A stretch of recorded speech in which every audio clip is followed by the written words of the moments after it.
नमस्कार दोस्तों, MCQ series commerce part 24 paper wise है। इसमें हम 10 क्वेश्चंस को एक्सप्लेन करेंगे, डिस्कस करेंगे। DSSSB exam 2018 question paper PGT female से क्वेश्चन नंबर 111 से 120 तक आज हम डिस्कस करेंगे।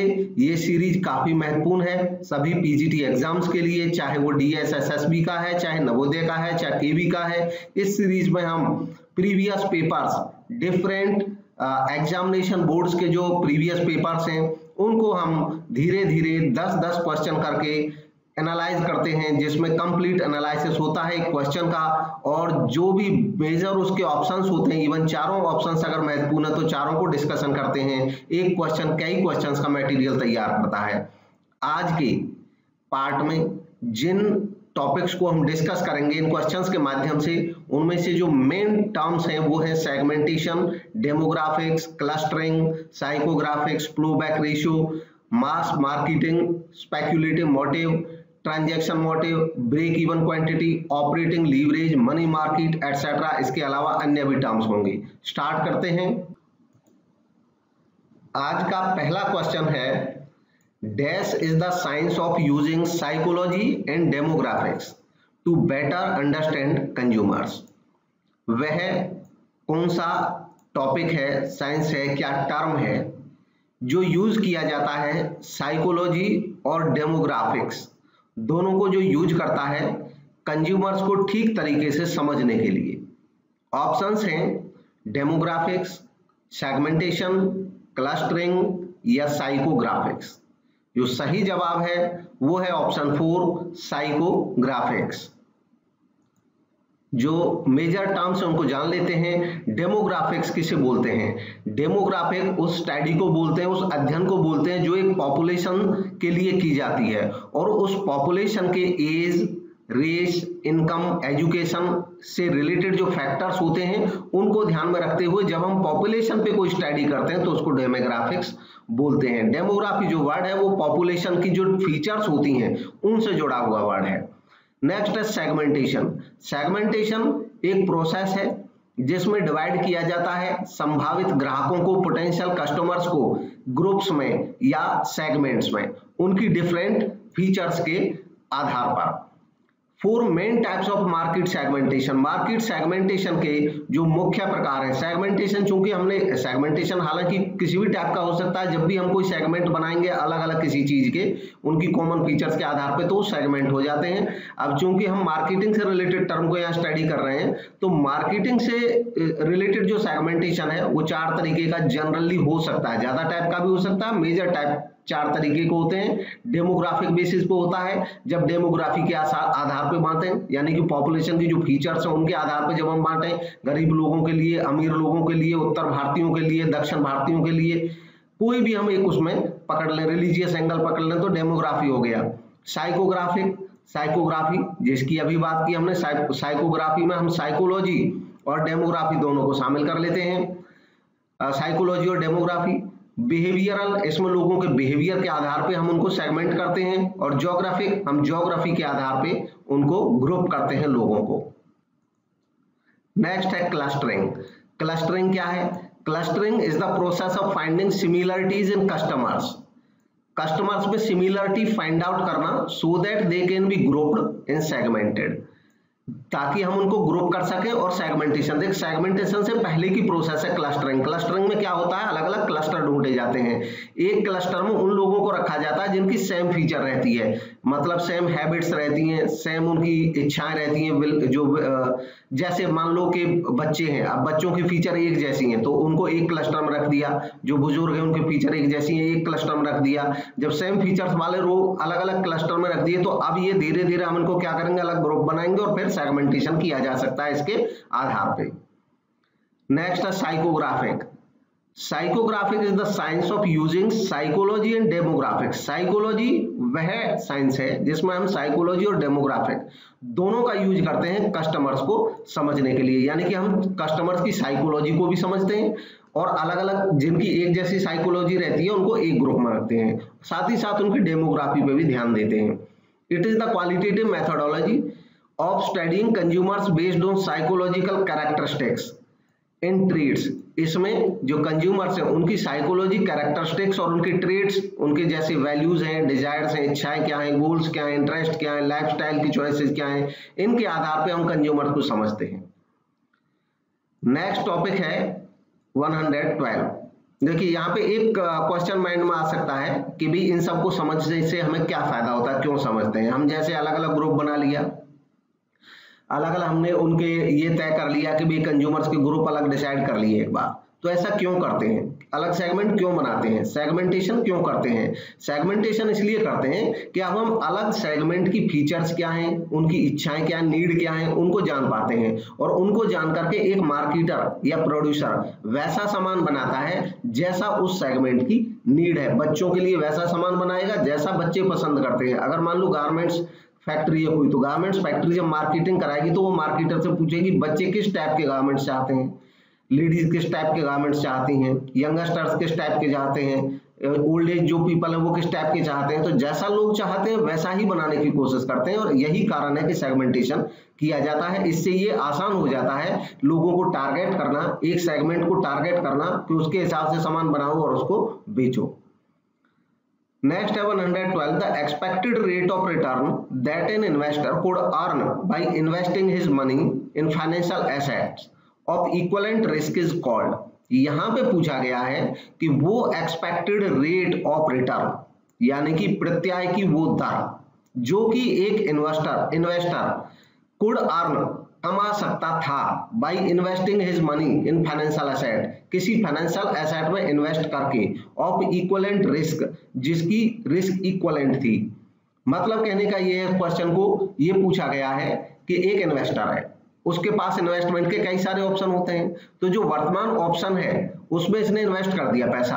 अब हम सोचते हैं कि भी अगर ये इसके पास एक और इन्वेस्टमेंट का ऑप्शन था कि वो यहाँ अगर पैसा नहीं करता तो वो यहाँ पैसा लगाता। अब क्योंकि उसने पैसा यहाँ लगा दिया तो यहाँ नहीं लगा पाया।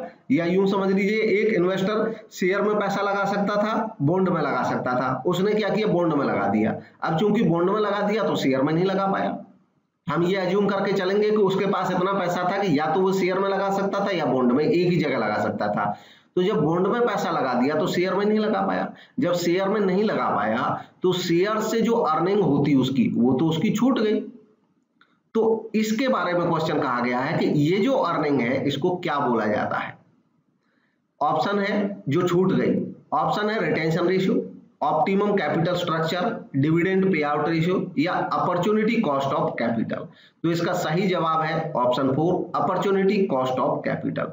अपॉर्चुनिटी कॉस्ट जो है वो एक इकोनॉमी की टर्म है, इकोनॉमिक टर्म है, जिसमें हम ये कहते हैं कि एक ऑप्शन को चूज करने के लिए किसी ऑप्शन को हमने छोड़ दिया होगा। जो ऑप्शन छोड़ दिया हो गया उससे जो इनकम होगी वो हमारी छूट गई, तो उसकी जो इनकम थी वो हमारे प्रेजेंट के लिए कॉस्ट बन गई, यानी कि उसकी कॉस्ट पे हमने इसको सिलेक्ट किया है।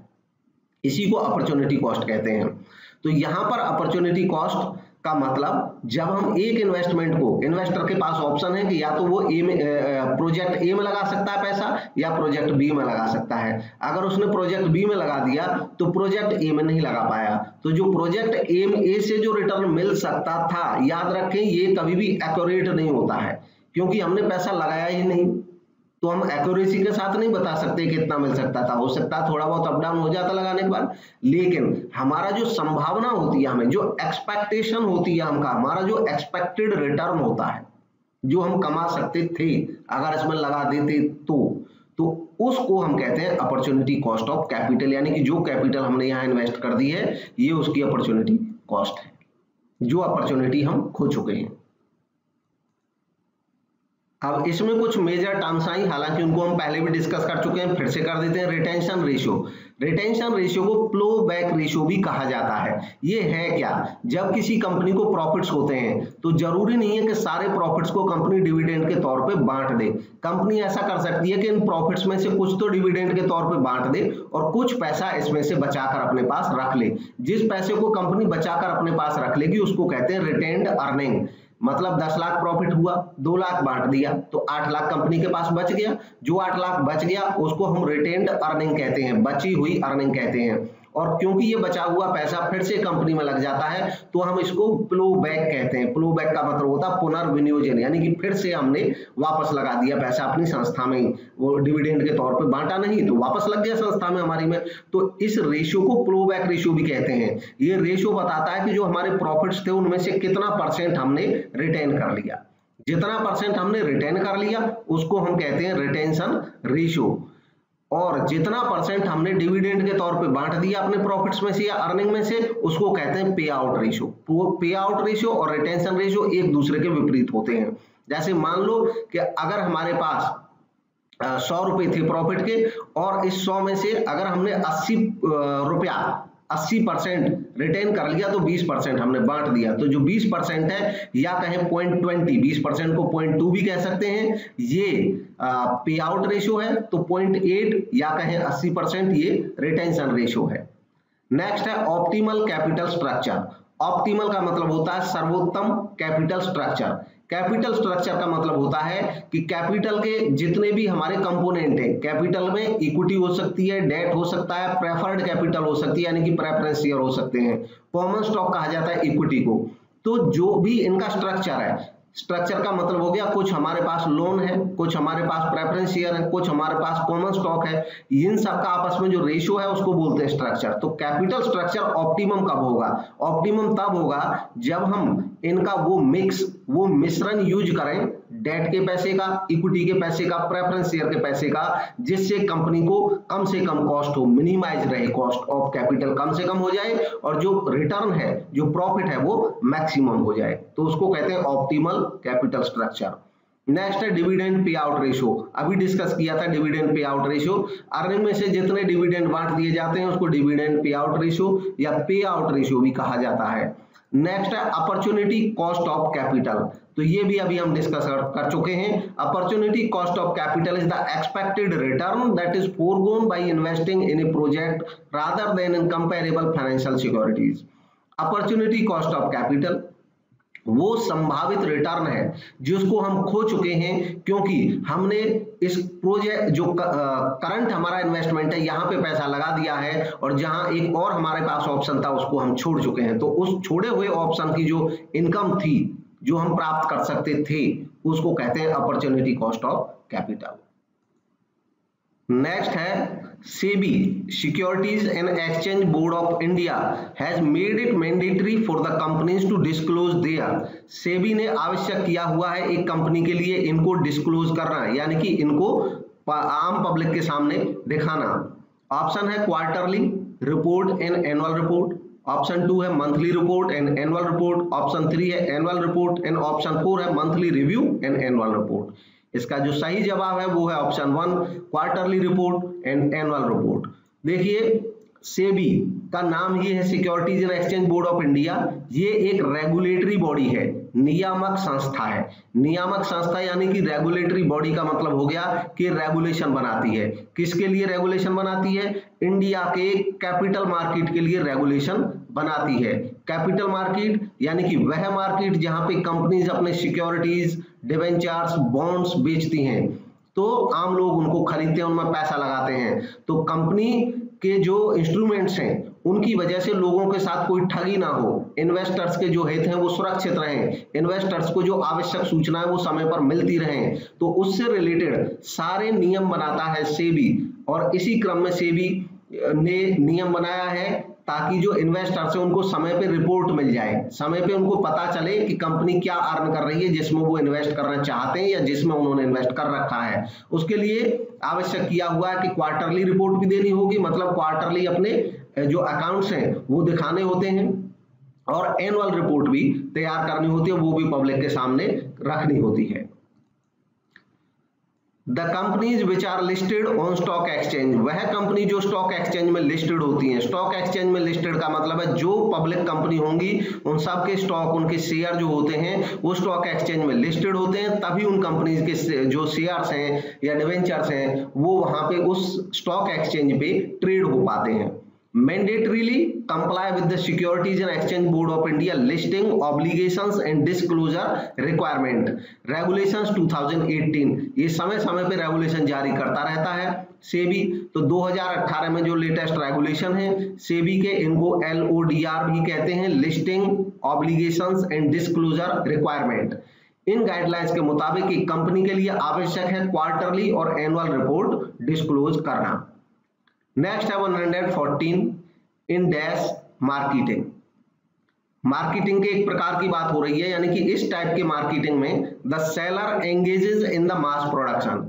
सेलर एंगेज रहता है मास प्रोडक्शन में, यानी कि बड़े लेवल पे प्रोडक्शन करता है, मास डिस्ट्रीब्यूशन बड़े लेवल पे डिस्ट्रीब्यूशन करता है, एंड मास प्रमोशन बड़े लेवल पे प्रमोशनल एक्टिविटीज करता है ऑफ वन प्रोडक्ट, किसी एक प्रोडक्ट की, फॉर ऑल बायर्स, सभी बायर्स के लिए। मतलब एक जैसा प्रोडक्ट है और सभी टाइप के बायर्स को उसी प्रोडक्ट को कंपनी बेचना चाहती है, वो अलग अलग बायर्स के सेगमेंट बना करके अलग अलग टाइप के प्रोडक्ट नहीं बेच रही है। एक कंपनी एक ही जैसा प्रोडक्ट सबको बेचना चाहती है, उसकी बात हो रही है। मतलब ऐसा नहीं है कि भाई लेडीज के लिए अलग है, जेंट्स के लिए अलग है, बच्चों के लिए अलग है, बुजुर्गों के लिए अलग है। एक जैसा प्रोडक्ट बनाया कंपनी ने और सबको उसी प्रोडक्ट को बेचना चाह रही है, और इसलिए उस प्रोडक्ट के मास लेवल पे कंपनी प्रचार कर रही है, मास लेवल पे उसके बेनिफिट्स बता रही है जो कोई भी खरीद सकता है। तो ये मार्केटिंग किस टाइप की मार्केटिंग कही जाती है? ऑप्शन से सेगमेंटेड, ग्रुप, मास या जनरल। तो इसका सही जवाब है ऑप्शन 3, इसको मास मार्केटिंग कहते हैं। मास मार्केटिंग, इसको आप यहां से रीड कर सकते हैं, डिटेल ऑलरेडी हम डिस्कस कर चुके हैं अभी। नेक्स्ट है 115th question, dash refers to a firm holding some cash to meet its routine expenses that are incurred in the ordinary course of business। Question में पूछा गया है कि वह क्या है जो एक फर्म होल्डिंग, मतलब कोई कारण है कि वो कौन सा कारण है, वो कौन सा उद्देश्य है जिसकी वजह से एक फर्म, एक संस्था अपने पास होल्ड करती है कैश, कैश बचा के रखती है अपने पास। का मतलब चाहे कैश इन हैंड है या कैश एट बैंक है, एक ही बात है। To meet its routine expenses, अपने रूटीन नियमित खर्चों को पे करने के लिए कैश रखती है। That are incurred in the ordinary course of business, जो बिजनेस के सामान्य संचालन में खर्च हो जाते हैं। मतलब कहने का यह है कि वह कौन सा उद्देश्य होता है जिसकी वजह से कंपनी कैश की उतनी मात्रा अपने पास रखती है जिसकी जरूरत होती है रूटीन एक्सपेंसेस को पे करने के लिए। अब एक संस्था अपने पास जो कैश रखती है उसके अलग अलग उद्देश्य हो सकते हैं। अब इस उद्देश्य के लिए जब संस्था रखती है पैसा, डेली टाइप के जो एक्सपेंसेस रहते हैं, सामान्य संचालन के एक्सपेंसेस रहते हैं, उनकी पेमेंट करने के लिए, सैलरी देना है, वेजेस देना है, इलेक्ट्रिसिटी एक्सपेंसेस की पेमेंट करनी है, तो इस काम के लिए जो पैसे संस्था अपने पास जितना कैश रखती है वो कौन सा मोटिव कहलाता है? ऑप्शन से speculative motive, transaction motive, precautionary motive और कंपनसेटिंग मोटिव। तो इसका जो सही जवाब है वो है option 2, transaction motive. Cash working capital management के तहत आता है। एक संस्था वर्किंग कैपिटल मैनेजमेंट में ये तय करती है कि वर्किंग कैपिटल से रिलेटेड आइटम्स को किस तरीके से संस्था मेंटेन करेगी। वर्किंग कैपिटल में करंट एसेट और करंट लायबिलिटी आते हैं, और करंट एसेट का हिस्सा हो जाता है कैश। मतलब एक संस्था करंट एसेट्स में कितना कैश मेंटेन करेगी। अब कैश मेंटेन करेगी संस्था कि कितने की रिक्वायरमेंट होगी। रिक्वायरमेंट मतलब क्या उद्देश्य है, हर एक उद्देश्य के लिए संस्था अलग अलग अमाउंट सोच सकती है अपने यहाँ जब प्लानिंग करेगी। तो अलग अलग मोटिव होते हैं संस्था के कैश रखने के। मेनली 3 तरह के मोटिव होते हैं एक व्यवसायिक संस्था के पास कैश अपने पास बना के रखने के। स्पेक्युलेटिव मोटिव होता है, ट्रांजैक्शन मोटिव होता है, प्रीकॉशनरी मोटिव होता है। स्पेक्युलेटिव मोटिव स्पेक्युलेशन की वजह से, यानी कि फ्यूचर में पता नहीं क्या हो जाए उसकी वजह से जो रखा जाता है। यहाँ पे desire to hold cash in order to poise to exploit any attractive investment opportunity, यानी कि कब कोई इन्वेस्टमेंट की अपॉर्चुनिटी आ जाए तो उस अपॉर्चुनिटी को ग्रैब करने के लिए कैश रखती है संस्था। तो इतना कैश बचा के रखती है कि वो जितना उसको लगता है कि कोई अपॉर्चुनिटी अगर अचानक आ गई तो कितना कैश चाहिए हो सकता है, उतना कैश अंदाजा लगा करके अपने यहाँ कंपनी कैश मेंटेन करके रखती है। ट्रांजैक्शन मोटिव, ट्रांजैक्शन मोटिव है, एक संस्था ये देखती है कि रूटीन ट्रांजैक्शंस होती रहती हैं, संस्था कुछ खरीदती है, डेली रूटीन के लिए बेचती है, रॉ मटेरियल्स को पेमेंट करनी है, किसी को डेली एक्सपेंसेस पे करने होते हैं, उनको मीट करने के लिए जितना कैश संस्था आवश्यक समझती है उतना रखती है, तो इस मोटिव को ट्रांजैक्शन मोटिव कहते हैं। इसके अलावा होता है प्रीकॉशनरी मोटिव। प्रीकॉशनरी मोटिव का मतलब होता है प्रीकॉशन लेके चलती है संस्था की, जरूरत तो नहीं है, रिक्वायरमेंट तो नहीं है, पर पता नहीं अचानक कोई प्रॉब्लम आ जाए, यहाँ पे प्रॉब्लम आ जाने से मतलब है। स्पेक्युलेटिव मोटिव जो होता है वो अपॉर्चुनिटी से रिलेटेड होता है कि कोई अपॉर्चुनिटी मिल जाए, कब कैसी अपॉर्चुनिटी आ जाए उसको ग्रैब करने के लिए। प्रीकॉशनरी होता है कि प्रीकॉशन लेते हैं, पूर्व में कॉशन, सावधान रहते हैं कि कब कोई अनफॉर्चून सिचुएशन हो जाए तो उसके लिए एक्स्ट्रा मनी बना के रखती है संस्था का। अचानक कोई संस्था में स्ट्राइक हो जाए, किसी एम्प्लॉय को चोट लग जाए तो अचानक पैसे की जरूरत पड़ जाएगी, इस काम के लिए जो पैसा रखते हैं वो प्रीकॉशनरी मोटिव कहलाता है। नेक्स्ट है, एक company has a fixed cost of ₹40,000। एक कंपनी के यहाँ फिक्स्ड कॉस्ट है 40,000 रुपए। The selling price per unit is ₹4। Selling price per unit है 4 रुपया। जिस सामान को कंपनी बनाती है उसकी एक यूनिट बिकती है 4 रुपए में। The variable cost per unit is ₹3 और जो वेरिएबल कॉस्ट है वो है 3 रुपया। यानी कि वेरिएबल कॉस्ट वो कॉस्ट होती है जो प्रोडक्शन की यूनिट हम बढ़ाते हैं तो वो कॉस्ट भी बढ़ जाती है। The break even quantity is, तो ब्रेक इवन क्वांटिटी क्या होगी संस्था की अपने यहाँ पे, मतलब संस्था ये जानना चाह रही है आपसे कि वह कौन सी क्वांटिटी होगी जब संस्था को ना लाभ ना हानि होगी। समविच्छेद बिंदु भी इसको कहा जाता है। मतलब एटलीस्ट इतनी यूनिट तो संस्था को बनानी ही होंगी अगर संस्था हानि होने से बचना चाहती है। तो इसका निकालने का फॉर्मूला होता है, उसके अकॉर्डिंग आप निकाल के बताएंगे। ऑप्शंस चेक कर लें, ऑप्शन है 45,000, 40,000, 10,000 या 12,000। तो जो सही जवाब है वो है ऑप्शन 2, 40,000। ऑप्शन 2 करेक्ट ऑप्शन था 40,000। अब निकालते कैसे हैं ब्रेक इवन क्वांटिटी निकालने का formula, fixed cost upon sales price minus variable cost. Fixed cost 40,000 थी, सेल्स प्राइस 4 रुपए है, 3 रुपए वेरिएबल कॉस्ट है, तो 4 - 3 1 आ गया। 40,000 को 1 से डिवाइड करेंगे तो 40,000 यूनिट आ गई। अब इसको अगर कंसेप्चुअली समझें तो कैसे समझ सकते हैं, ऐसा क्यों है, 40,000 यूनिट क्यों चाहिए। देखिए सीधा सा मतलब है कि क्योंकि 4 रुपए का जब वो सामान बेचेंगे, हमें पता है कि 1 यूनिट बिकती है उनकी 4 रुपए में। अब 4 रुपए का सामान बेचते हैं वो, तो 1 यूनिट बनाने के लिए 1 यूनिट बेचने से उनको 4 रुपए मिलेंगे, लेकिन इस 1 यूनिट को बनाने में कितना वेरिएबल कॉस्ट आ जाता है जिस पे उनका कोई कंट्रोल नहीं है वेरिएबल कॉस्ट पे। अगर वो 1 एक्स्ट्रा यूनिट बनाएंगे तो फिर से उनको इतना रुपया चाहिएगा, तो 3 रुपए उनके वेरिएबल कॉस्ट में रह जाते हैं। अब बच गया इनका 1 रुपया इनके पास वेरिएबल कॉस्ट हटा करके, जो 1 रुपया बच गया, इसको इसमें फिक्स्ड कॉस्ट और प्रॉफिट दोनों चीजें शामिल रहते हैं। तो अब हम देखेंगे कि भाई ये अगर 1 यूनिट बनाए, तो मैं बिल्कुल एकदम कोर से लेके चल रहा हूं इसको कि अगर ये 1 यूनिट बनाते हैं तो 4 रुपए में बिक जाएगी, 3 रुपए वेरिएबल कॉस्ट आई।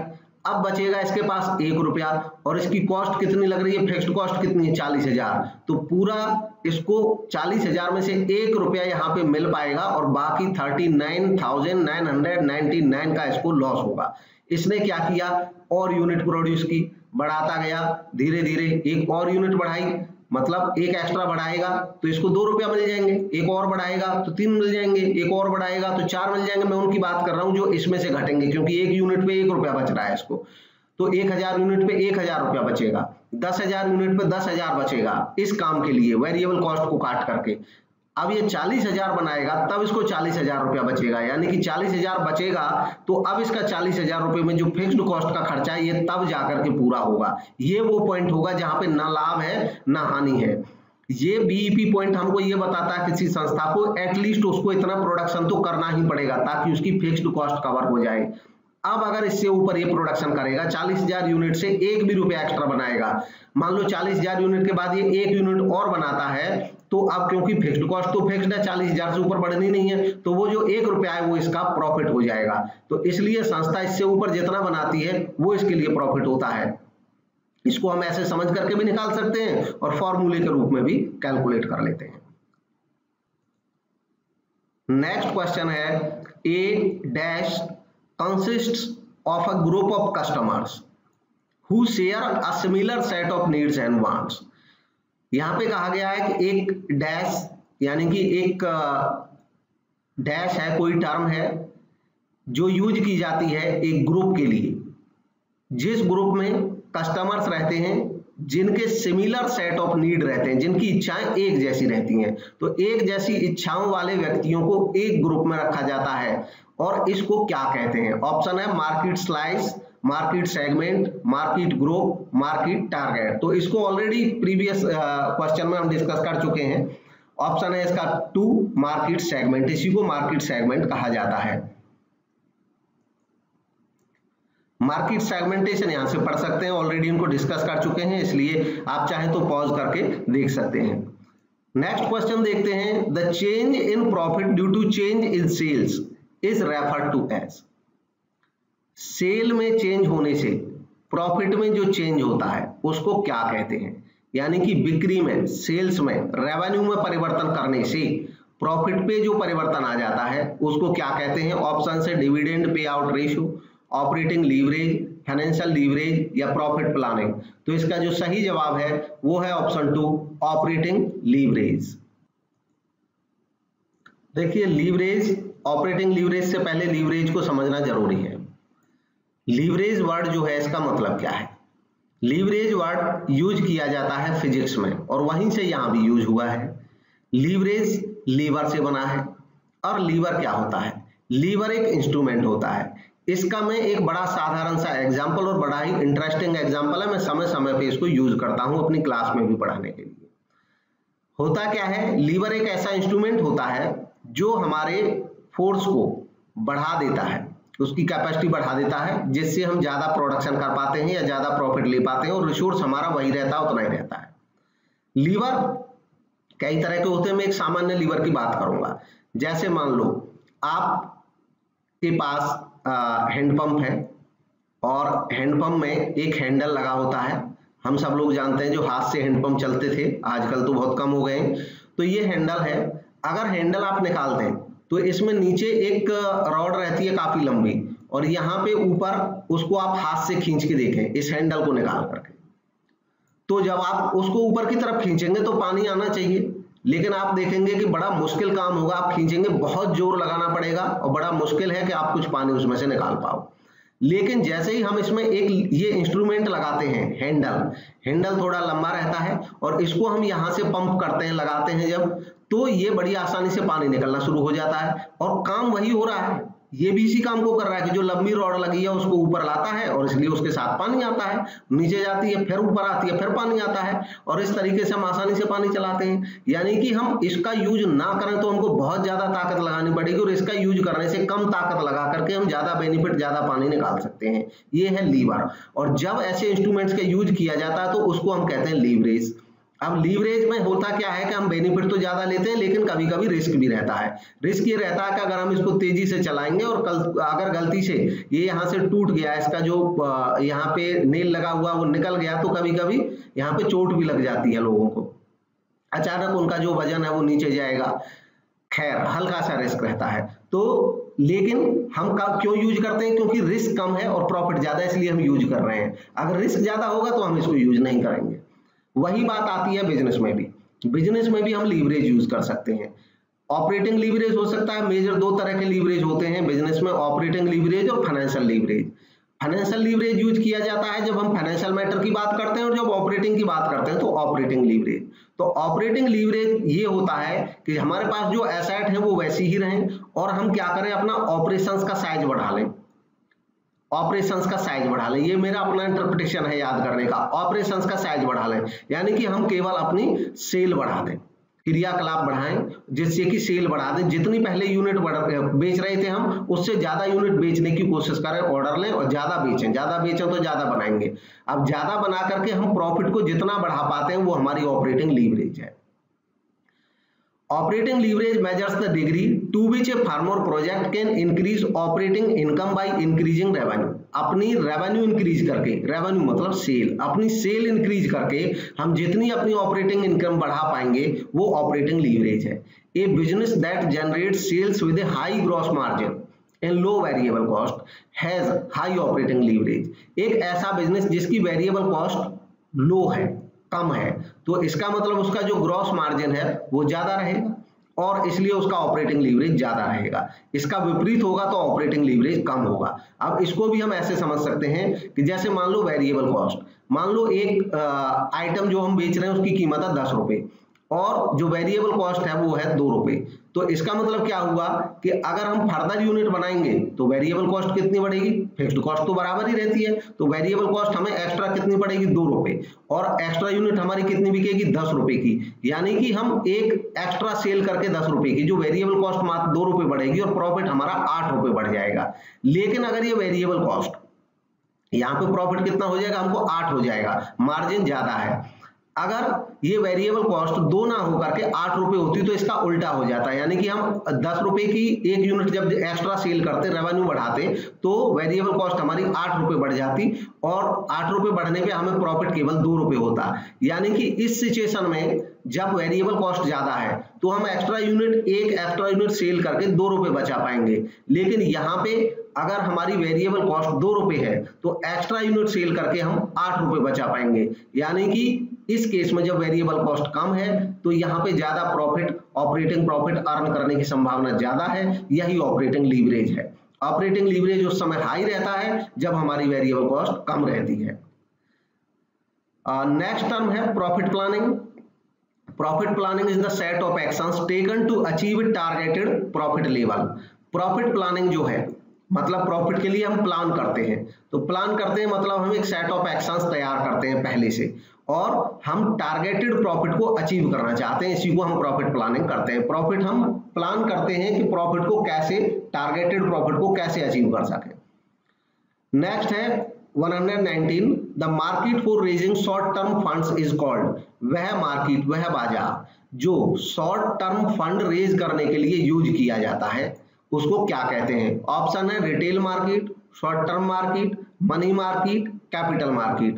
तो देखिए हालांकि इसको शॉर्ट टर्म मार्केट होता ही है ये शॉर्ट टर्म फंड रेज करने के लिए, लेकिन यहाँ पे बात हो रही है, इसको मिसकंसेप्शन नहीं करें। बहुत से बच्चे इसी टाइप के बाद में कमेंट भी डालते हैं, इसलिए मैं अभी बता देता हूँ इस क्वेश्चन में।